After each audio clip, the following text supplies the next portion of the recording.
ධර්ම ශ්‍රවණාභිලාෂී කාරුණික වාසනාවන්ත ගුණවන්ත සත්පුරුෂ පින්වත්නි, බණ ටිකක් අහමු. දැන් බණ අහන වෙලාව. පින්වත්නි, අද ධර්ම දේශනාවේ මාතෘකාව අංගුත්තර නිකායේ ශතක නිපාතේ සූත්‍රයක් ඇසුරින් මේ සූත්‍රයේ නම අධම්මික සූත්‍රය. අධම්මික සූත්‍රයේදී අපිට පෙන්නනවා අධාර්මික වීම තුළින් අපිට ලැබෙන විපාක. බොහොම ලස්සන, බොහොම සුන්දර අදහස් රාශියක් කැටි කරගත්ත සූත්‍රයක් අධම්මික සූත්‍රය. පින්වත්නි, බුදුරජාණන් වහන්සේ ජීවමාන සමයේ උන්වහන්සේ පෙන්වා දෙනවා මේ සූත්‍රයේ සඳහන් කරුණු. ජස්මින් භික්ඛවේ සමේ රාජානෝ අධම්මිකා හොන්ති. මහණෙනි, යම් කලක රජදරුවෝ අධාර්මික වෙනවා නම් ඒ වෙලාවේ රජුරුවන්ගේ අධාර්මික භාවය නිසා රාජපුරුෂයෝ අධාර්මික භාවයට පත් වෙනවා. රාජපුරුෂයන් අධාර්මික වුණාම බ්‍රාහමණයෝත් අධාර්මික වෙනවා. බ්‍රාහමණයෝ අධාර්මික වුණාම ජනපදවාසීනුත් අධාර්මික වෙනවා. ජනපදවාසීන් අධාර්මික වුණාම නියංගම් වාසීනුත් අධාර්මික වෙනවා. බලන්නකො මේක ඉහළින් ඉඳන් එන ලස්සන. රජුරුව අධාර්මික නම් රජුරුව යටතේ ඉන්න රාජපුරුෂයෝත් අධාර්මිකයි. රාජපුරුෂය අධාර්මික වෙද්දී ඊට පල්ලෙහැන් ඉන්න ආගමික නායකයෝ, බ්‍රාහමණයෝ, පූජකයෝත් අධාර්මිකයි.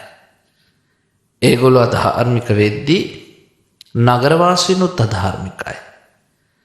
නගරවාසීන් අධාර්මික වෙද්දී ගම්වල මිනිස්සුත් අධාර්මිකයි. කියන්නේ මුළු රටම අධාර්මිකයි. හිතන්නකෝ, රටක පාලනය කොච්චර බැරෑරුම් ස්වභාවයකද පවතින්නේ. එනිසා තමයි පරණ මහවංශ කතුවරයා කිව්වේ සිරිලක නොබෝසත්ව නොරජ්වම්හයි. මේ රටේ කවදාවත් බෝධිසත්වයෙක් නොවන කෙනෙක් රජ වෙලා වැඩක් නැහැ කියලා. සිරිලක පමණක් නෙවෙයි පින්වත්නි, සමස්ත රජකමම උරුම විය යුත්තේ බෝධිසත්වයන්ටයි. දැන් බුදුරජාණන් වහන්සේගේ ගැන්වීම් තුළ බෞද්ධ දේශපාලන මූලධර්ම රාශියක් තියෙනවානේ. දස රාජධර්ම, ඊළඟට දස සක්විතිපත්, සතර සංග්‍රහ වස්තු, පංචශීල ප්‍රතිපදා, මේ සියල්ලම රකින්න පුළුවන් නම්, එහෙමත් නැත්නම් රකින්න උත්සාහ කරනවා නම් එයම ප්‍රමාණවත් ධාර්මික රාජ්‍යයක පදනමට. එනිසා මෙතෙන්දී බුදුරජාණන් වහන්සේ දේශනා කරනවා යම් රටක රජා අධාර්මික නම් එතනින් පල්ලෙහාට එන සියලු ස්තරයන් අධාර්මිකයි. දැන් මොකද වෙන්නේ? සියල්ලෝම අධාර්මික වූ කල මේ චන්ද්‍ර සූර්යයා පැවැත්ම වෙනස් කරනවා. එතකොට ඉරහඳේ පැවැත්ම වෙනස් වුණාම වෙනත් ග්‍රහතරු වලට කරන බලපෑමත් වෙනස්. ඉරහඳේ පැවැත්ම වෙනස්, දැන් ග්‍රහතරු වල බලපෑම වෙනස්. ග්‍රහතරු වෙනස් වුණාම රාත්‍රී සහ දහවලත් වෙනස්. ඒවත් වෙනස් වෙලා දැන් අපි කියන්නේ ඍතු රටා ඔක්කොම වෙනස් වෙලා කියලා. ඒවත් වෙනස්. රාත්‍රී දහවල් වෙනස් වුණාම මාසවල ස්වභාවයත් වෙනස්. ඍතුන්ගේ ස්වභාවයත් වෙනස්. එතකොට වාතයත් විසම වෙනවා. මේ විස සහිත වාතයේ හෙට මෙහෙට හමාගෙන යන කල දෙවියෝ ප්‍රකම්පිත වෙනවා. දෙවියෝ කෝපයට පත් වෙනවා. කෝපයට පත්වෙච්ච දේවතාවෝ කලට වැසිවස්සන්නේ නැහැ. දෙවියෝ කලට වැසිවස්සන්නේ නැතිකොට මේ ලෝකයේ තුල තියෙන ශස්‍ය භෝග සියල්ලම හානිදායක මට්ටමට පත් වෙනවා. ඒවා හරියට පැහෙන්නේ නැහැ, අස්සන්න වැඩි වෙන්නේ නැහැ. අස්සන්න නැති වුණාම මිනිස්සු විවිධ දේ පාවිච්චි කරලා අස්සන්න වැඩි කරගන්න කූට උපක්‍රම යොදනවා. එතකොට අන්න එහෙම භෝගයන්, ශස්‍යයන් පාවිච්චි කරාට පස්සේ මිනිසුන්ට විවිධ ලෙඩ රෝග හැදෙනවා, අල්පායුෂ්ක වෙනවා, දුර්වර්ණ වෙනවා, දුර්වල වෙනවා, බොහෝ ආබාධත් ඇති වෙනවා. බලන්නකො බුදුරජාණන් වහන්සේගේ මේ සූත්‍රයේ තියෙන කරුණු. මේකක්වත් මම හිතලා කියපුවා නෙමෙයි පින්වත්නි. සියල්ලම මේ සූත්‍ර දේශනාවේ කියන කරුණු. එතකොට බුදුරජාණන් වහන්සේ පෙන්වන්නේ අර මිනිස්සුන්ගේ වෙනස් වීම ස්වභාව ධර්මයේ වෙනස් වීමටත් බලපෑවා කියලා. අපේ ධර්මයේ ත්‍රිපිටකයේ තුල තියෙනවා උපාලි සූත්‍රය කියලා සූත්‍රයක්. උපාලි සූත්‍රය කියනවා එක්තරා දූපතක ඍෂිවරු ජීවත් වුණා. මේ ඍෂිවරු බොහෝම ධාර්මිකව ජීවත් වුණා. දූපතත් හරි ශාස්ත්‍රීයයි. හැබැයි කල්යද්දී ඍෂිවරු අතර විවිධ මතභේද ගැටුම් හටගත්තා. ඒගොල්ලෝ කාකොටා ගන්න පටන් ගත්තා. විවිධාකාරයෙන් දුසරිත සිද්ධ කරන්න පටන් ගත්තා. දුසිරිත වැඩි වෙන්න විසමාචාරයන් වැඩි වෙන්න මොකද වුනේ? එකපාරටම මුහුද ගොඩ ගලලා මේ දූපතත් පිටින්ම මුහුදට ඇදගෙන ගියා. එනිසා මිනිසු කරන කියන දේවල් ස්වභාව ධර්මයටත් බලපානවා කියන කාරණය මෙහිදී විස්තර වෙනවා. දැන් අර රජුරෝ අධාර්මිකයි, රාජපුරුෂයෝ අධාර්මිකයි, බ්‍රාහ්මණයෝ අධාර්මිකයි, නගරවාසීන් අධාර්මිකයි, ගම්වාසීන් අධාර්මිකයි. ඒවා ඉරසඳටත් බලපාලා, ඉරසඳෙන් ග්‍රහවස්තු වලටත් බලපාලා, ග්‍රහවස්තු වලින් සුලකටත් බලපාලා, සුලකෙන් දෙවියෝ කෝප කරවලා, දෙවියෝ වැසි වස්සන්නේ නැතුව ඉඳලා ශාසභෝග හානි වෙලා, ඒවට වසවිස යොදලා, ඊළාට ඒ වසවිස යොදපු භෝග කාලා මිනිස්සු ලෙඩ වෙලා. අද වෙච්ච ටිකම නේද මේ කියන්නේ. එතකොට පින්වත්නි බලන්න අධර්මික සූත්‍රයේදී කියන අධාර්මික වීම මතම මිනිස්සුන්ට ලැබෙන නරක ගොඩක්. අංගුත්තර නිකායේ පින්වත්නි තියෙනවා මහාසාල කියලා සූත්‍රයක්. මහාසාල සූත්‍රයේදී බුදුරජාණන් වහන්සේ හරි අපූර්වට මේ කාරණේ පෙන්වලා දෙනවා. මහාසාල බ්‍රාහ්මණයා බුදුරජාණන් වහන්සේ ළඟට ඇවිල්ලා කියනවා ස්වාමීනි මේ මහ පොළව ඉස්සර කුක්කුට සමපාතිකයි. කුක්කුට සමපාතිකයි කියන්නේ පින්වත්නි කුකුලෙක්ට වහලෙන් වහලට පැන යන්න පුළුවන් රට වටේම. ඒ තරම් නිවාස ගෙවල් ළඟ වහලෙන් වහලට කුකුලෙක්ට පයින්න පුළුවන් ප්‍රමාණය.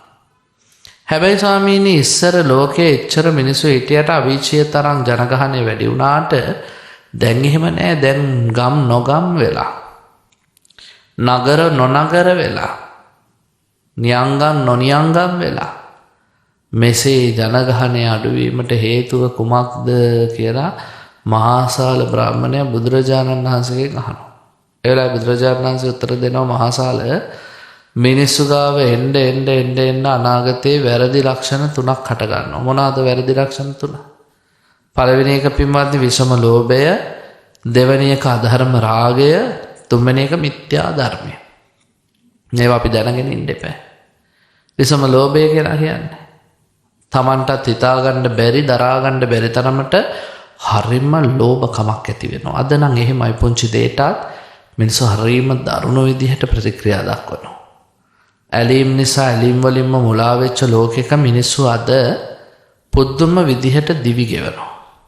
ඒ ලෝභයම මිනිස්සුම විනාශ කරන මට්ටමටම අද වෙනකොට ඇවිල්ලා තියෙනවා. කොටින්ම කිව්වොත් තමන් සතු දෙයට විතරක් නෙමෙයි, අන්සතු දේවල් වලට මිනිස්සු පුදුම විදිහට ඇලුම් කරනවා. විෂම ලෝභය.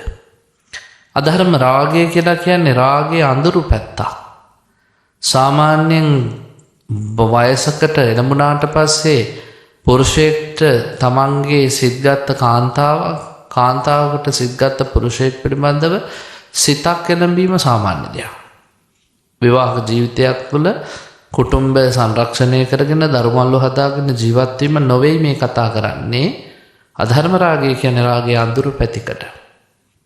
අම්මා කෙරෙහිට තමන්ගේ පුතෙක්ගේ වයසේ කෙනෙක් පිළිබඳව ආසාවක් ආවොත්, තාත්තා කෙනෙක්ට තමන්ගේ දුවකගේ වයසේ කෙනෙක් පිළිබඳව ආසාවක් ආවොත්, ඊළඟට ගොඩාක් වයස්ගත මහල්ලන්ට මුණුපුරන්ගේ අය වයසේ අයත් එක්ක ලිංගිකව එකතු වෙන්න ආසාවක් ආවොත්, ඊළඟට අම්මලාගේ නැන්දලාගේ වයසේ අයත් ගැන ආසාවක් ආවොත්, ගුරුවරුන්ට ශිෂ්‍යයෝ ගැන, ශිෂ්‍යයන්ට ගුරුවරු ගැන විසම පැතිකඩ. දැන් අද වර්තමාන සමාජයේ පින්වත්නි මේ සම්බන්ධයෙන් ගොඩාක් කතා කරනවා.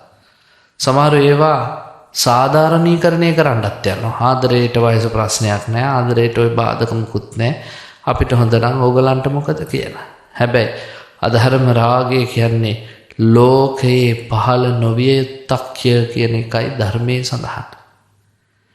ඊළඟට තුන්වෙනි එක තමයි පින්වත්නි මිත්‍යා ධර්මය. මිත්‍යා ධර්මය කියලා කියන්නේ සමලිංගික සේවනය. පිරිමියෙක්ට පිරිමියෙක් කෙරෙහි ගැහැණියකට ගැහැණියක කෙරෙහි ඇතිවන ආසාවන් මේකත් ඇති නොවිය යුත්තක්. දෙවියන් එහෙම ඔය මිත්‍යා ධර්මයට අධික ලෙස අප්‍රියයි කියලා කියනවා. එතකොට මෙන්න මේ කරුණු තුන විෂම ලෝභය, අධර්ම රාගය, මිත්‍යා ධර්මය වැඩි වෙන්න පින්වත්නි මනුස්ස ලෝකයේ තුල වෙනමලු විපර්යාස තුනක්. ඔය ධර්මික සූත්‍රයේ කියන කරුණමයි නැවත මෙතෙන්ට එදෙන්න. මොනවද වෙනවා කියන කරුණු තුන? පළවෙනි එක විෂම ලෝභයයි, අධර්ම රාගයයි, මිත්‍යා ධර්මයයි වැඩි වෙන්න පළවෙනි මේක තමයි දේශගුණික ඍතු රටා වෙනස් වෙනවා. දෙවිවරු මහ පොළොවෙන් ඈත් වෙනවා. ඈත් වුණාම පින්වත්නි නිසි කලට වැසි වැටෙන්නේ නැහැ. ශස්‍ය භෝග පාළු වෙනවා. පාළු වුණාම මිනිස්සු මොකද කරගන්නේ? ඒවැ අස්සන්න වැඩි වෙන්න කියලා බෙහෙත් ගහනවා. බෙහෙත් ගහපුවම පින්වත්නි විවිධ රසායනික මගින් ලෙඩ හැදෙනවා. මිනිසුන්ගේ ආයුෂ හීන වෙනවා. මිනිස්සු දුර්වල වෙනවා. බොහෝ ආබාධ හට ගන්නවා. දැන් ඔන්න මිනිස්සු අඩු වෙන්න පටන් ගන්නවා. පළවෙනි හානිය.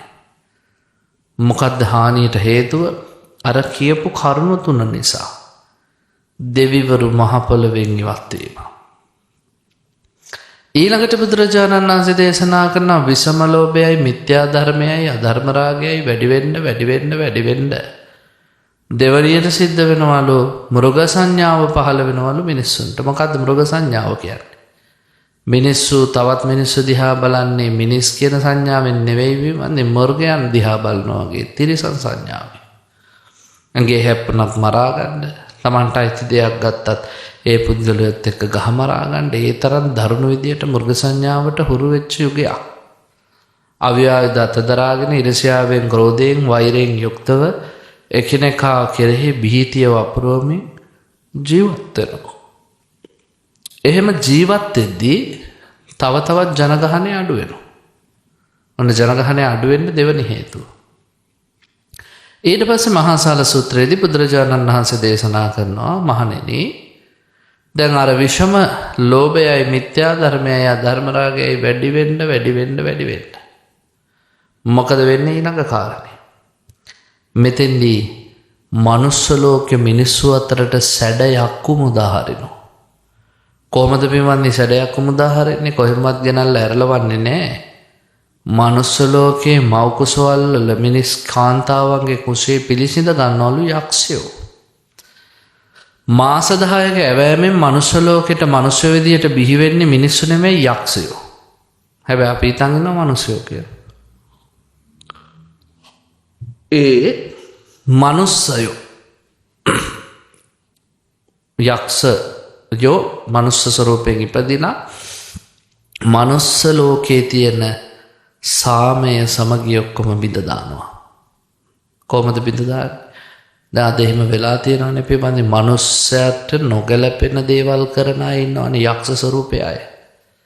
මනුස්ස ලෝකෙට සැඩයක් මුදා හැරුණාදෝ කියලා හිතන මට්ටමට සැඩයක්ෂයෝ ඉන්නවා. මේ ලෝකෙ පින්වත්නි මහා පුදුමයි. මෘග සංඥාව එහෙම ආවහම මිනිස් මෘගයෝ වගේ වැඩ කරනවා. ඒ කාලෙට ලෝකේ ඉන්නවලු මිනිමස් කන මිනිස්සුන්ගේ ලේබොන සැඩයක්කු. ඒ යක්කු පවා කතා වෙනවලු අපි නෙමෙයිනේ බලන් ගියාම මිනිස්සුනේ අපිට වැඩිය දරුණු කියලා. ඒ නිසා හොඳට මතක තියාගන්න දැන් මනුස්ස ලෝකෙට සැඩයක්කු පැමිණියාට පස්සේ මිනිස්සුන්ගේ ආයුෂ එන්න අඩු වෙලා මිනිස්සු අඩු වෙලා විනාශ වෙලා යනවා. ඔන්න කරුණු තුන මහාසාල සූත්‍රයේදී කියනවා. එතකොට බුදුහාමුදුරුවෝ මේ අධම්මික සූත්‍රයේදී කියන්නේ අධාර්මික වෙන්න මේ හානිය සිද්ධ වෙනවාමයි. ඊළඟට අධම්මික සූත්‍රයේදී බුදුරජාණන් වහන්සේ දේශනා කරන යස්මින් භික්කවේ සමගේ රාජානෝ ධම්මිකෝ හොಂತಿ. මහණෙනි යම් කලක රජදරුවෝ ධාර්මික වෙනවා නම් රාජයුත්තාපි තස්මින් සමේ ධම්මිකා හොಂತಿ.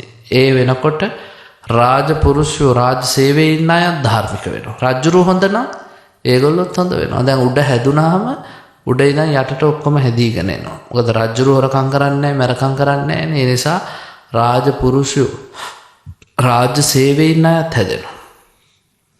රාජ්‍ය සේවයේ ඉන්න අය හැදෙද්දි බ්‍රාහ්මණයොත් හැදෙනවා. බ්‍රාහ්මණයෝ හැදෙද්දි නගරවාසීනුත් හැදෙනවා. නගරවාසීන් හැදෙද්දි පින්වත්නි ගම්වාසීනුත් හැදෙනවා. එතකොට ඔය සියලුම දෙනා හැදීගෙන ඉදි මුළු මහත් ජනගහනයම ලස්සනයි. එතකොට මොකද වෙන්නේ? ඉරහඳ සමව පවතිනවා. ඒගොල්ලන්ගේ වෙනස්කමක් නැහැ. ඉරහඳ සමව පවතිද්දී අනිත් නැකත්තරු ආදී වෙනසකුත් නැහැ. ඊළඟට ඒ නක්ෂත්‍ර තාරකාදිය සමව පවතිද්දී පින්වත්නි දිවා රාත්‍රී හොඳට ගෙවෙනවා. ඒවයි ප්‍රශ්නත් නැහැ. දිවා රාත්‍රී හොඳට ගෙවෙද්දී පින්වත්නි ඍතු හොඳට ගත වෙනවා. ඍතු ගත වෙද්දී හුලගත් බොහොම සෞම්‍යව හමනවා. දෙවියන්ව අවසන්නෙත් නැහැ, කෝප ගන්නන්නෙත් නැහැ. දෙවියොත් බොහොම සෞම්‍ය සිතින් යුක්තව කටයුතු කරනවා. කලට වැසි වසිනවා. භෝග සියල්ලක්ම සස්ත්‍රීක වෙනවා. මිනිස්සු එතකොට දීර්ඝායුෂ්ක වෙනවා, වර්ණවත් වෙනවා, බලවත් වෙනවා, අල්පාබාධ යුක්ත වෙනවා. එතකොට අර මිනිස්සුන්ගේ වෙනස සමස්ත පරිසර පද්ධතියටම බලපෑ. එසා මතක තියාගන්න ඕනේ අපි මේ ලෝකයේ තුල ජීවත් වෙද්දී අපේ ක්‍රියාවන් සමස්ත පද්ධතියටම බලපානවාය කියන අවබෝධය ඇතුව ජීවත් වෙන්න ඕනේ. පින්වත්නි අපේ ජාතකපතේ තියෙන ජාතකයක් මහා කන්හ ජාතකය. ඔයත් කියවන්න ඕනේ. මහා කන්හ ජාතකයේදී මොකද්ද කියන්නේ? ලෝකයේ විනාශ වෙච්ච ආකාරයක් ගැන. අපේ කාශ්‍යප බුද්ධ ශාසනය අතුරුදහන් වේගෙන යන කාලේ දැන් කාශ්‍යප බුදුරජාණන් වහන්සේ අවුරුදු 20000ක් වැඩ ඉඳලා මේ පිරිනවම් පෑවේ. ඒතර උන්වහන්සේ අවුරුදු 20000 වැඩ ඉඳලා පිරිනවම් පෑවට පස්සේ ඒ බුද්ධ ශාසනය ශීඝ්‍රයෙන් අතුරුදහන් වේගෙන යන කාලෙක මිනිසුන්ට මෙන්න මේ කියන වැරදි ගති ලක්ෂණ පහළ වුණා. මිනිස්සු කාගේවත් කීමක් ඇහුවේ නැහැ. රෞද්‍රයි තිරිසන් සත්තු වගේ ඊර්ෂ්‍යාවෙන්, ක්‍රෝධයෙන්, කෝපයෙන්, වෛරයෙන් යුක්තව ජීවත් වුණේ. ඒ කාලේ පින්වත්නි වැඩිහිටියෝ මොනවාරි කිව්වහම වැඩිහිටියන්ට දොස් කිව්වා. අනේ නුඹලා දන්න දේවල් නුඹලා කට පියාගෙන ඉඳපල් අපිනේ දන්නේ කියලා. වැඩිහිටියන්ට දොස් කිව්වා. වැඩිහිටියන්ට දොස් කියලා උන්ට ඕන විදිහට සියල්ල කළා. පින්වත්නි වැඩිහිටියෝ කියන කොටස අපිට අපේ ජීවිතවලට අවශ්‍යම කොටසක්. බුදුදහමේ තියෙන වෘද්ධ පහක් වයෝ වෘද්ධ, සීල වෘද්ධ, ගුණ වෘද්ධ, ඥාන වෘද්ධ, තප වෘද්ධ කියලා අපිට වැඩි කුමන හෝ වෘද්ධියකින් වැඩි නම් අපි ඒ පුද්ගලයන් කෙරෙහි තාමත්ම ගෞරව බහුමානව ජීවත් විය යුතුයි. අර කොසල් රජුණගේ හීනයක් තිබ්බා පින්වත්නි. එක්තරා ගොන් කරත්තයක් මහලු ගවයෝ අදින්න සූදානම් වෙච්ච වෙලාවක තරුණ ගවයෝ පැනලා මහලු ගවයන් වෙලෝලා තමන් කරත්තේ බැඳ ගන්නවා. දැන් අපේ රටේ සමහර වෙලාවට කියනවානේ දැන් මේ වයසක උන්දලා වෙලෝමු තරුණයන්ට බලය දෙමු කියලා. ඔය ගැන තමයි කියන්නේ. තරුණ ගවයෝ ටික කරත්තේ බැඳගත්තා. බැඳගෙන අදින්න සංඥාව දීපු ගමන් මොකද කළේ? වම් පැත්තේ ගොනා වමට ඇද්ද, දකුණේ ගොනා දකුණට ඇද්ද, ඉස්සරහා ගොන්නු පිටිපැස්සට ඇද්ද, පිටිපැස්සේ ගොන්නු ඉස්සරහට ඇද්ද, තෝන්ලනු කඩාගෙන හරක් එක එක පැති වලට දිව්වා. කරත්තේ කඩාගෙන වැටුණා. කොසල් රජුරෝ අහනවා ස්වාමීනි මොකද්ද මේ හීනේ තේරුම? රජතුමනි අනාගතේ අධ්‍යක්ීම් තියෙන, කලපුරුද්ද තියෙන, පළපුරුද්ද තියෙන, දකපුරුද්ද තියෙන වයසක බ්‍රාහ්මණයෝ ඉඳිද්දී, වයසක ශාස්ත්‍රීයෝ ඉඳිද්දී කිසිම අවබෝධයක් නැති, අධ්‍යක්ීමක් නැති අය රටවල් පාලනය කරන්න ගිහිල්ලා කරන විනාශය කිව්වා. එනිසා මතක තියාගන්න ඕනේ අපි හැම මොහොතකම මේ වෘද්ධාපචායනය කියන එක තියෙන්න ඕනේ. දැන් එදා කාශ්‍යප බුද්ධ ශාසනය වැඩි හිටියා. මොන හරි කියදෙකවා අනේ ඔයාලා කට පියාගෙන ඉන්න. ඉතින් වැඩි හිටියෝ නිශ්ශබ්ද වුණා. අම්මා තාත්තා මොන හරි කියදෙකවා ඔයගොල්ලෝ ඉගෙනගෙන නැහැනේ ඔයාලා කට පියාගෙන ඉන්න. ඔයාලා මොනවද දන්නේ කියලා. අදත් එහෙම කියනවනේ පින්වත්නි. කාශ්‍යප බුද්ධ ශාසනය විතරක් නෙමෙයි. දැන් අද මේ ගෞතම බුද්ධ ශාසනයේ පරිහානියට යන කාලෙත් කියනවා. පිළිගත්තේ නැහැ. තමන්ගේ උගත්කම් වලින් මත් වුණා. දැන් හරියට උගත් වෙන්නවනේ අපි පුංචි කාලේ නම් කවුරු හරි ළමෙක් අපි විශ්වවිද්‍යාලයේ කිව්වම අපිත් ඉතින් අහනවා කොහෙද කැලණියේද, කොළඹද, පේරාදෙණියේද කියලා. දැන් ඉතින් එහෙම අහන්න දෙයක් නැහැ. ඉංග්‍රීසි හොඩිය අකුරු 32 නමින්ම විශ්වවිද්‍යාල තියෙනවා හැමතැන. උගත්තු ඕන තරම්. සමහර ගෙවල් වලට ගියාම පින්වත්නි රූප ගහලා තියෙනවා විශ්වවිද්‍යාල වල උපාධි කරලා පශ්චාත් උපාධි 10කට වැඩි. කමක් නැහැ, නරකක් නැහැ. හැබැයි ඒ ඉගෙනගත්ත පුද්ගලයා තුළ චර්යාවේ මොකක්ද ඇති වෙච්ච වෙනස කියන එකයි ප්‍රශ්නේ. ඒක තමයි අපිට දැනගන්න ඕන තැන. මේගොල්ලොත් කියනවා දෙමව්පිය උපදෙස් දෙද්දී අනේ ඔයාලා දන්නේ නැහනේ, ඔයාලා ඉගෙනගෙන නැහනේ, ඔයාලා ඔයාගේ පාඩුවේ ඉන්න. ඉතින් දෙමව්පියොත් කට පියාගත්තා. ඊළාට කාශ්‍යප බුද්ධ ශාසනය වියකමින් යන කාලේ ස්වාමීන් වහන්සේලා උපදෙස් දෙද්දී කොල්ලෝ මේ ඔබ වහන්සේලා කට පියාගෙන ඉන්න. ඔබ වහන්සේලාට කණ්ඩ දෙන්නෙත් අපි, දාන දෙන්නෙත් අපි, ඒ නිසා අපිට උපදෙස් දෙන්න එපා, කට පියාගෙන ඉන්න. එහෙම කියද්දි පින්වත්නි ස්වාමීන් වහන්සේලාත් කල්පනා කරාලු ඇත්ත නේද? අපිටත් අතපය තියෙනවා නේ, අපි මොකටද මේ අනුන්ගෙන් කාලා ඇඳලා ඉන්නේ? අපි අපේ දෑතේ හයියෙන් විරියෙන් වැඩ කරලා අපිත් කෑවම ඉවරයිනේ. දැන් එතෙන්ට හාමුදුරුවෝ දැම්මේ කවුද? මිනිස්සුමයි. මේ කාශ්‍යප බුද්ධ ශාසනය වියකමින් යන කාලය අද නෙමෙයි. එතකොට හාමුදුරුවෝ මොකද කරේ? සිවුර කරට දාගෙන බැස්සා කුඹුරට. දැන් හාමුදුරුවෝ කුඹුරු කොටනවා. එතකොට හාමුදුරුවෝ කුඹුරු කොටද්දී පින්වත්නි ධර්මයේ දේශනා කරන්න කෙනෙක් නැහැ. මිනිස්සු කතා වුණා. ඉතින් හාමුදුරුවෝ ඕනෙම ධර්මයේ දේශනා කරගන්න. අපි අපිට පුළුවන් විදියට ධර්මයේ හැසිරෙමු. පන්සල් ටික නඩත්තු කරමු. පන්සල් වල තියෙන ඒවා හදාගමු. අපි පින් දහම් කරමු. හැබැයි ධර්මයේ නැහැනේ. මිනිසුන්ට ඕන විදිහට සල්ලි තියනවා, හැකියාව තියනවා, පින් කරනවා. හැබැයි ධර්මය නැහැ. අතහරින්න කර්මයේ කර්මඵලය ගැන කියලා දෙන්න, හේතුඵලවාදය ගැන කියලා ඒවා මොකුවත් නැහැ. මිනිස්සු පින් කරනවා ඊර්ෂ්‍යාවෙන්, ක්‍රෝධයෙන්, වෛරයෙන්, රාගයෙන්, ද්වේෂයෙන්, මෝහයෙන්. සමහරු පින්වත්නි පන්සල් හදනවා එකිනෙකා පරෙමින්, අරය හැදුවට වැඩිය අපි හදමු, මෙයා හැදුවට වැඩිය අපි හදමු, මෙයාට වැඩිය අපි උසයි, මෙයාට වැඩිය අපි උසයි. මේම තරහෙන්, ක්‍රෝධයෙන්, කෝපයෙන් පින්කම් කරලා පින්වත්නි මැරිලා යක්ෂයෝ වෙලා උපදුනා සමහරු. තව සමහරු ඒවා හදලා නම් ගහලා ඒවා කෙරෙහි ආසාවෙන් ඉඳලා මේ මගේ චෛත්‍ය, මගේ බෝධි ප්‍රාකාර එහෙම හදලා ඒවැයිම බහිරවය වෙලා ඉපදුනා. තව සමහරු සංඝලාභයට කෙරහැලුවා.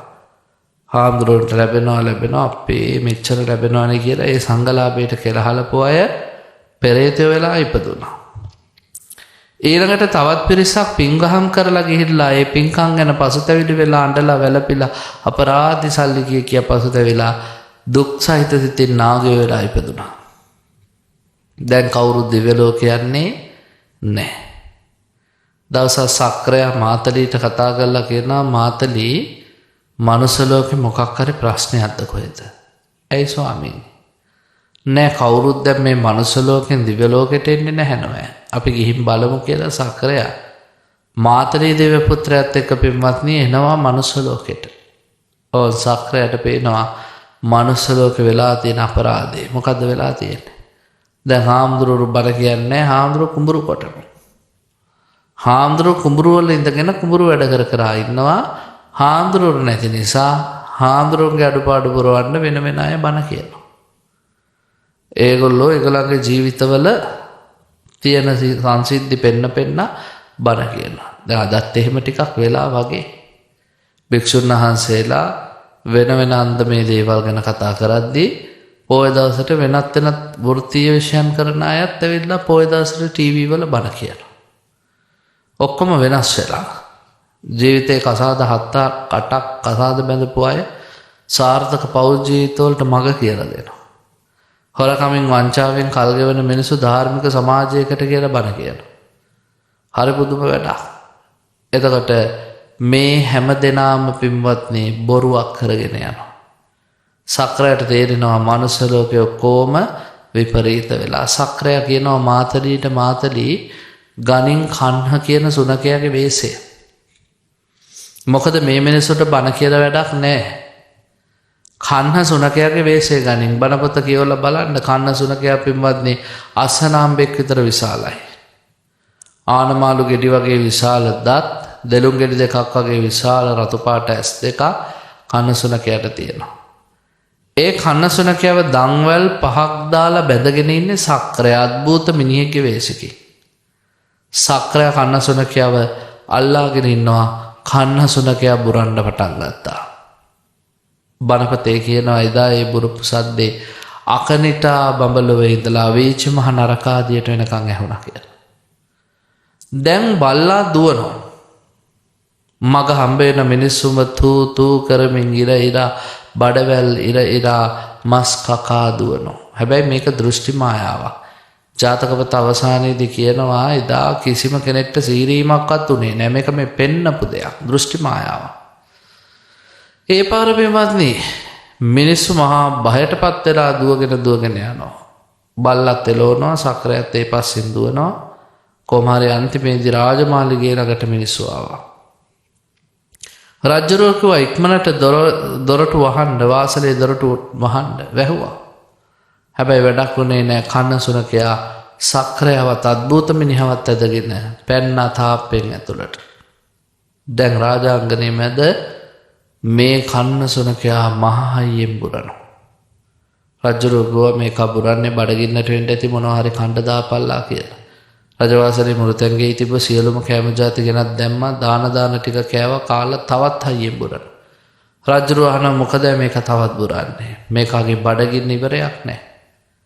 එහෙනම් ඔය බඩගින්න ඉවර වෙන්න මොනවද දෙන්න ඕනේ? එපාර කියනවා ස්වාමීනි ඔය බඩගින්න ඉවර වෙන්න නම් මෙයා ආසම දේ දෙන්න ඕනේ. මෙයා කන්නේ මිනි මාස්. රජුරෝ අහන අපිවත් කාවිද? කියන්න බෑ. එයා කන ලයිස්තුවක් තියෙනවා. ඔන්න දැන් සක්‍රයා කියන්නයි සූදානම්. ඒ ලයිස්තුව මෙතින් කියවන්න අමාරුයි. ඔයත් හොයාගන්න ලයිස්තුව. මහා කන්න ජාතකයේ කියවර. පළවෙනියටම කිව්වා මේ කන්නසුනකයාද කන්න හොයන්නේ සිවුරු කරට දාගෙන කුඹුරට බැස්සාය. මොකද මිනිසුන්ට මේ ශාසනයේ වටිනාකම නැති කරන්න උත්සාහ කරපු එක පිරිසක්. ඉස්සෙල්ලම කනවා කිව්වා. සිවුරු කරට දාගෙන කුඹුරට බැස්ස හාමුදුරුවෝ. ඊළඟට කිව්වා සිවුරු දාගෙන මිනිසුන්ට හොරෙන් කාමෙහි වරදවා හැසිරෙන භික්ෂු භික්ෂුණී දෙපිරිස. ඊළඟට කිව්වා නැකත්තරු බල මිනිස්සු රවට්ටන නක්ෂත්‍රකාරයෝ. ඊළඟට රටවල් වලින් හොරා කාලා ගසා කාලා රටවල් විනාශ කරන පාලකයෝ. පුළුවන්කම තියෙද්දි අම්මා තාත්තට නොසලකන දරුවෝ. පරදාර පරපුරුෂ ස්ත්‍රී සේවනයේ දෙන අය. ඊළඟට කිව්වා අර අපි මුලින් කියපු අධර්ම රාගයේ දෙන අය. රාගයේ වැරදි පැතිකඩවල නිරත වෙන අය ඒගොල්ලම කාලා විනාශ කරනවා කිව්වා. බලන්නකෝ ගොඩ දෙනෙක් නේ. එපාර රජුරෝ අහනවා අපිට සමාවක් දෙන්න බැරිද? රජුරෝ සමාවක් දෙන්න බැරිද කියලා අහපම අර අද්භූත මිනිහා කෙනා පුළුවන් දෙන්න. හැබැයි මෙච්චර කාලයක් කරපු වැරදි ආයි කරන්න බෑ. ඉක්මනට තිසරණේ සමාදම් වෙන්න ඕනේ. පන්සල් පද පහ රකින්න ඕනේ. කර්මය ඵලයේ විශ්වාස කරලා ජීවත් වෙන්න. හොඳයි අපි කරන්න. ඒ පාර කියනවා අපි මන්නේ හොඳයි එහෙනම් පන්සල් ගන්න සූදානම් වෙන්න. සක්‍රයා සක්‍ර ස්වරූපයෙන් පෙනී ඉඳලා. ඊළඟට මාතලීගේ ස්වරූපයෙන් පෙනී ඉඳලා දැන් වෙස්මාරු කරගෙන පන්සිල්හි පිහිටෙව්වා මිනිස්සු. රජුරුව ප්‍රධාන. තිසරණේ සමාදන් කළා. පින්කිරීමේ ආනිසංස ගැන කිව්වා. ඕන් එදා ඉඳන් පින්වත්නි නැවත අවුරුදු 1000ක් මනුස්ස ලෝකෙන් දිව්‍ය ලෝකෙට මිනිස්සු ගියාය කියලා සඳහන් වෙනවා. ඒ කියන්නේ බලන්නකො සක්‍රය ඇවිල්ලත් අවුරුදු 1000යි නම් පුළුවන් වුණේ. මතක තියාගන්න දැන් මේ වර්තමානයේ බණ කියන හාමුදුරුවෝ කරන්නේ පුදුම සේවයක්. අවුරුදු 120ක් ආයුෂ තියෙන කාලේ උන්වහන්සේලා ඔය ඇත්තම්ව සසර දුකින් මුදවන්න බණ කියනවා. නිසා මේක මහ පුදුම වටිනාකම. එදා ඉඳන් අවුරුදු 1000 නැවතත් දිව්‍යතල පිරුණාය කියලා කියනවා. ඒ නිසා අපි ධාර්මික විය යුතුයි. අපි ධාර්මික වීම කියන කාරණය තුළ හැමතිස්සෙම අපේ ජීවිතවලට ගන්න ඕනේ කරුණු කාරණා කිහිපයක්. පළවෙනි මේක අපිට තියෙන්න ඕන අදිෂ්ඨානයක්. අපි ධාර්මිකව ජීවත් වෙනවා කවදාවත් අධර්මයෙන් අපේ ජීවිත ගොඩ යන්න උත්සාහ කරන්නේ නැහැ. කොහොමද එහෙම හිතන්නේ? දැන් බුදුරජාණන් වහන්සේ හරි අපූර්වට පින්වත්නි මේ සංකල්ප අපිට පැහැදිලි කරලා තියෙනවා. දැන් සක්කනමස්සන සූත්‍රයේදී සක්‍රයා කියනවා මම ගිහියත්තන්ටත් වඳිනවා. කොයි වගේ අයද? ඒ ගහට්ටා පුඤ්ඤකරා සීලවන්තා උපාසකා. ධම්මේන දාරම් පෝසෙන්ති. අමුදරුවෝ ටික ධාර්මිකව පෝෂණය කරනවා නම් තේ නමස්සාමි මාතලි ඔවුන්ට වදින්න පුළුවන්. එනම් පින්වත්නි අමුදරුවෝ ධාර්මිකව පෝෂණය කරනවා කියන්නේ මොකද්ද ධාර්මික කියන්නේ? බුදුදහමේ ධාර්මිකයි කියලා කියන්නේ උත්ථාන වීර්ය අධිගතා. උත්සාහයෙන් වීර්ය. බාහා බල පරිචිතා. අතපය වෙහෙස කරලා. සේදා වක්කිත්තේහි දහඩිය මුගුරු අගුරුවලා. යම් කෙනෙක් කම්බ කරනවා නම් ධම්මිකා ධම්මලද්දෙහි ධාර්මික සල්ලි. එතකොට යම් කිසි කෙනෙක්ගේ සසර කර්ම ශක්තිය අනුව ලැබීම් පින්වත්නි අවම වෙන්න පුළුවන්. එයා උත්සාහ දරනවා පොසතෙක් වෙන්න. නමුත් කර්ම ශක්තිය හරස් වීම නිසා එයාට ඉතින් හරිම අමාරුයි. හැමදාම කණ්ඩ තියෙන්නේ ලුණු සහ බත්. හැබැයි යා කල්පනා කරත් ලුණු සහ බත් කාලා හරි ජීවිතේ ධාර්මිකව ගොඩ ගියොත් පින්දහම් කරොත් කුසල් වැඩුවොත් මට සසරේ කොහෙදී හරි දිගු කාලීන සැපයක් විඳින්න පුළුවන්. ඒ කල්පනාව ඇතිව වැඩ කරොත් සුගතියේ. හැබැයි සමහර හිතනවා මනුස්ස ලෝකේ ඉන්නේ ටික කාලයයි මේ ඉන්න ටික කාලෙ මොකටද දුක් විඳින්නේ? ඔය හැමදාම ලුණුයි බතුයි කන්න පුළුවන්. ඒ නිසා බල්ලෝ මරලා හරි සල්ලි හොයන්න ඕනේ. මොනවා කරලා හරි සල්ලි හොයන්න ඕනේ. අධාර්මිකව ජීවත් වෙනවා. ඒගොල්ලෝ කුලියට මිනී මරනවා, හොරකම් කරනවා, අපචාර කරනවා, බොරුවෙන් වංචාවෙන් ජීවත් වෙනවා. මෙලොව ජීවිතය හරි ශාස්ත්‍රීයයි. හැබැයි මේ ටික සැප විඳලා මරණින් පස්සේ කල්ප 100 ගාන කපායට යනවා නම් බුදුරු කියන එවන් දේ කරන්න එපා. මත්තා සුඛ පරිච්ඡාගා පස්සේතේ විපුලං සුඛං. මහ සැපයක් ලැබෙනවා නම් නොබලා සුළු සැපය අතහැරපල්ලා. මහ සැපයක් ලැබෙනවා නම් සුළු සැපය අතහැරපල්ලාද ගොඩක් අය සුළු සැපයට ලොල් වෙලා ඉන්නේ. මොනවා හරි ටිකක් කන්න ඕනේ, විනෝද වෙන්න ඕනේ. ජීවිතේ පින්වත්නි කිසිම අර්ථයක් නැත. බුදුරජාණන් වහන්සේගේ කාලේ ෂඩ් ශාස්ත්‍රවරු අතර හිටියා එක්තරා කෙනෙක්. එයා මිනිස්සුන්ට හැමතිස්සෙම කිව්වා යාවත් ජීවේන සුඛං ජීවේ. රෙණං කත්තාරි තම්පිවේ. හසමි භූතස්ස දේහස පුනරාගමනක් කෘතක් කියලා. ඉන්න ටිකේ හොඳට ඉන්න ණය වෙලා හරි කිතෙල් කණ්ඩ මේ ශරීරය අපි අත්හැරියට පස්සේ ආයි නැවතීමක් නැහැ. ඒ නිසා ඔය පව්පින් ගැන හිතන්න එපා. ඕවා මේවා කොහොම වැඩක් නැති දේවල්. අපි හැමතිස්සෙම කාලා බීලා ඉන්න ඕනේ කියලා ඉගැන්වීමක් කළා. ඒ කාලයක බුද්ධ ධර්ම නෙවෙයි. බුදුරජාණන් වහන්සේ අපිට දේශනා කරන්නේ හැම මොහොතකම ධාර්මික සුවයක් විඳින්න. ඒ නිසා පින්වතුනි මේ අධම්මික සූත්‍රය කියන කරුණු ගැන අපි නැවත නැවතත් ජීවිතයේ අවබෝධයෙන් යුක්තව ක්‍රියා කරන්න ඕනේ. ආයි අලුතින් හිතන්න තියෙන තැන. අපිට මෙහෙම උනේ ඇයි? අපේ ජීවිතවලට මෙහෙම අඩුපාඩුවක් රැස්ුනේ ඇයි? එහෙම හිතද්දී අපිට පුළුවන් ඒවට හේතු හොයන්න. දැන් බුද්ධ ආගම කියන්නේම පටිච්චසමුප්පාදේ මුල් කොටගත් ආගමක් නේ. එදා බෝධි මූලයේ ඉඳගෙන බුදුරජාණන් වහන්සේ කල්පනා කරනවා මනුස්ස ලෝකයේ තුල ජරා මරණ ශෝක පරිදේව දුක්ඛ දෝමනස මෙහෙම ඒවා ගොඩාක් තියෙනවා. ඇයි මේ? එතම හොයන්න තමයි උත්තරය ජාතිපච්චය. ඉපදිච්ච නිසා. ඇයි ඉපදුනේ? හොයාගෙන යද්දී තමයි භවපච්චය සසරට වැටුණ නිසා කියලා ආවේ. ඇයි භවය සකස් වුනේ කියලා හොයාගෙන යද්දී තේරෙනවා මං තණ්හාපච්චය මේ උපාදානපච්චය දැඩිව අල්ලා ගත්ත නිසා. ඇයි උපාදාන රැස්ුනේ කියලා හොයාගෙන යද්දී තණ්හාපච්චය. ඔන්න කෙලවරට හොයාගෙන යද්දී තේරෙනවා අවිජ්ජාපච්චය අවිද්‍යාව නිසායි ඔක්කොම. එනිසා පින්වතුන්ලා හොඳට මතක තියාගන්න ඕනේ ජීවත් වෙද්දී අපි අධාර්මික වෙන්න අධාර්මික බව අපිට විතරක් නෙමේ බාහිර පරිසරයටත් මුළු මහත් ලෝකයටත් බලපාන. පුංචි කාලේ ඉඳන් අපි කියලා දෙන්න ඕනේ දරුවන්ට යංකම්මං කරිස්සාමි අපි මොන හරි කරනවද? කල්යාණම් වා පාපකම් වා හොඳ වෙන්නත් පුළුවන් නරක වෙන්නත් පුළුවන්. තස්ස දායාදෝ භවිස්සාමි इति ඒකේ විපාකේ අපිට ගෙවන්න වෙනවා කියලා. අපි කරන්නේ හොඳ නම් යහපත නම් කුසලයේ නම් පින නම් ඡායාවන්න පායනේ අපිට ගෙනියන්න පුළුවන් පින්වත්නි හේවණල්ල වගේ. හැබැයි අපි කරන්නේ පව් නම් අකුසල් නම් අයහපත නම් වැරදි නම් චක්කං වහතෝපදං ගොනා පිටිපස්සේ බැඳ කරත්තරෝදි වගේ අපිට අරගෙන යන්න වෙනවා. බලන්නකෝ අර අපේ බණපතේ තියෙන අම්බසක්කර පේතවත්තුව කියලා. අම්බසක්කර රජුරුව ලිච්ඡවි රජෙක් දවසක් ඇතෙක් පිටේ ගමනක් යද්දී ලස්සන රූමත් කාන්තාවක් දකිනවා. ඒ කාන්තාව කෙරෙහි පිළිබඳ සිතක් ඇති වෙලා කාන්තාව ගැනම හිතා මාලිගයට ඇවිල්ලා ඇමති කෙනෙක් පිටත් කරනවා. ඒ කාන්තාව විවාහකද අවිවාහකද කියලා බලාපන් කියලා. ඔහු ඇවිල්ලා කියනවා ඒ කාන්තාව අවිවාහකයි.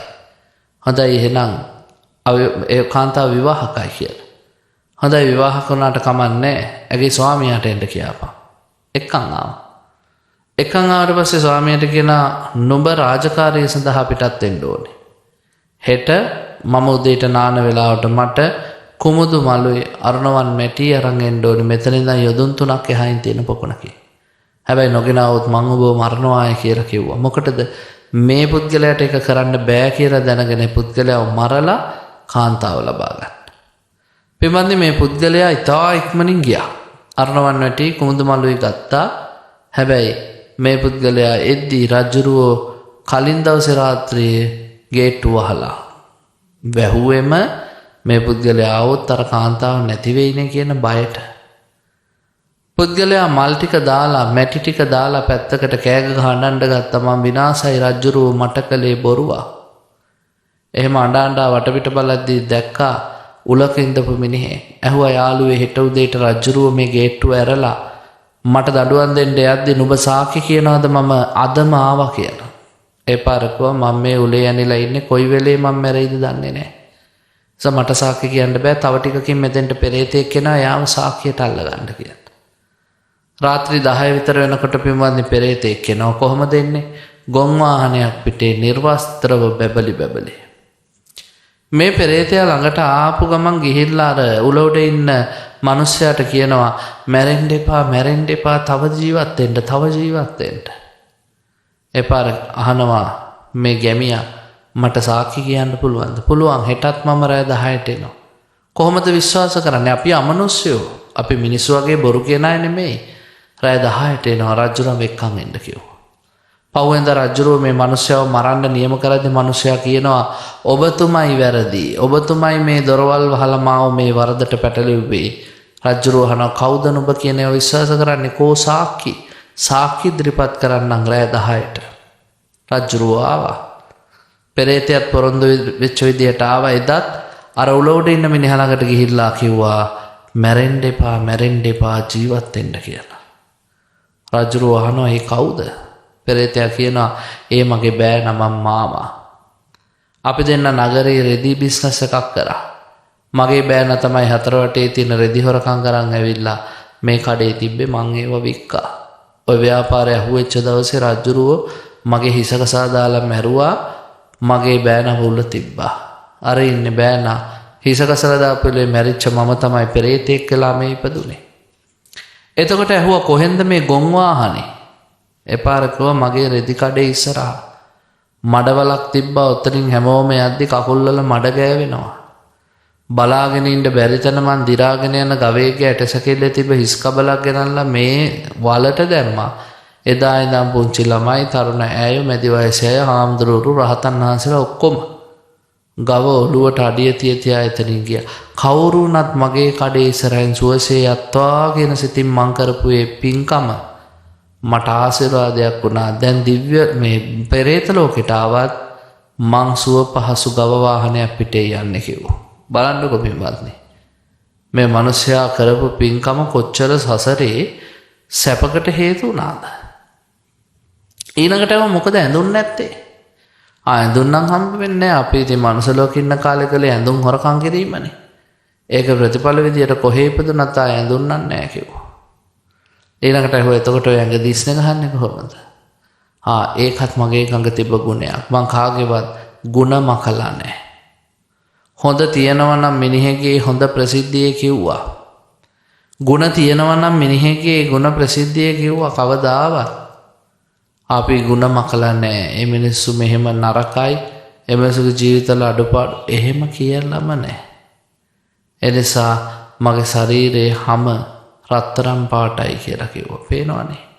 දැන් හොඳ ඒවට හොඳ විපාක, නරක ඒවට නරක විපාක. ජීවිතේ පින්වත්නි මහ පුදුමයි. අපි කරන ඒවා හොඳට විපාකත් ලැබිලා බලන්නකෝ අර ඔක ගවෝලුවක් දාලා මඩවල සමතලා කරපු මිනිහට ඒකේ පිනෙන් ගව වාහනයක් ලැබිලා. හැබැයි අනිත් පැත්තට රෙදිහල්කම් කරා කියලා නිර්වස්ත්‍ර ශරීරයක් ලැබිලා.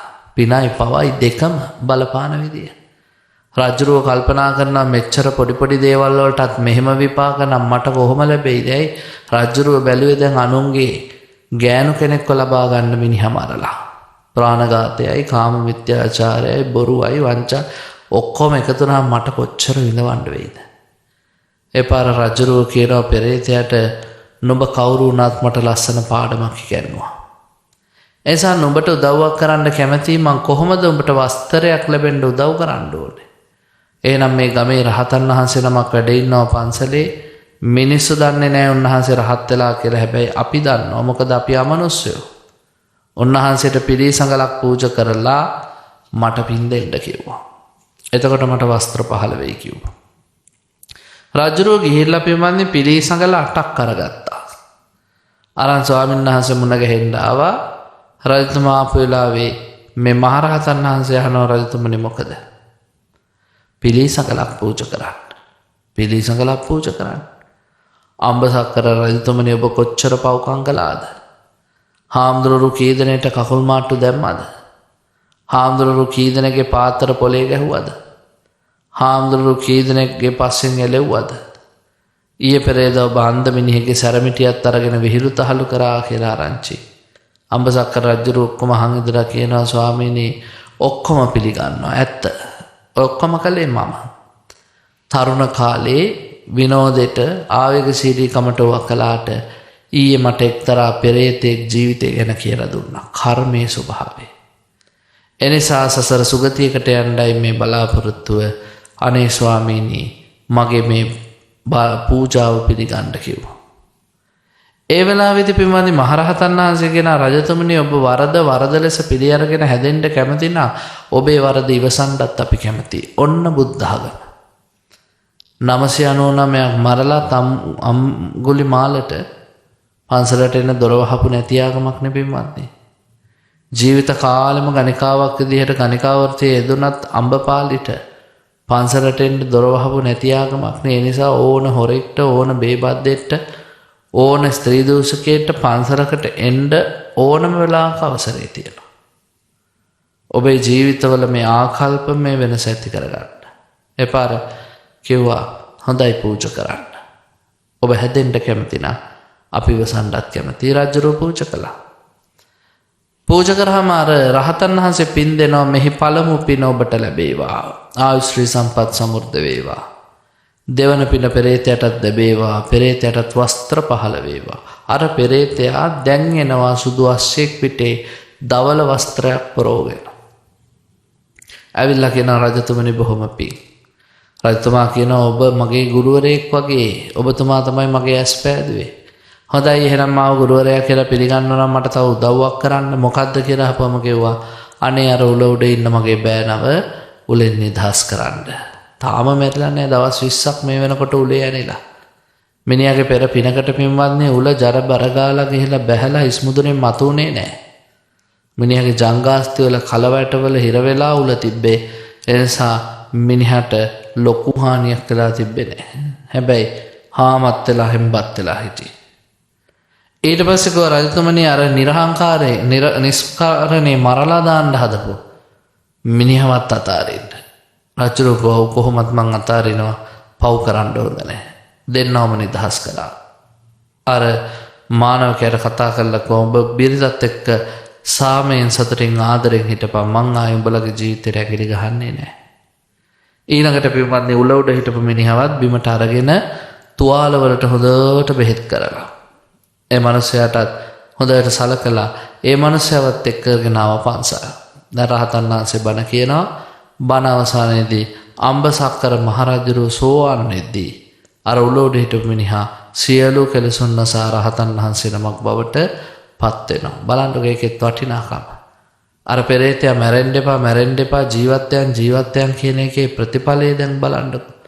බැරි වෙලා හරි මැරුණා නම් මොකද වෙන්නේ? පෙරේතයා කියනවා රජතුමනි මෙයාට මම මැරෙන්න එපා ජීවත් වෙන්න කියන්නේ මෙයා මැරිලා ගිහිල්ලා උපදින්න ඉන්නේ මහ භයානක තැනක අපායක. ඒසා ඊට වැඩිය මේ මනුස්ස ජීවිතයේ අවසාන තප්පරෙත් වටිනවා ප්‍රාතිහාර්යයක් වෙන්න පුළුවන් කියන එකයි මම ඔහුට හැමතිස්සෙම කිව්වා. ඒසා පින්වත් ඔබ හැම මොහොතකම පින්වත්නි ධාර්මික වෙන්න.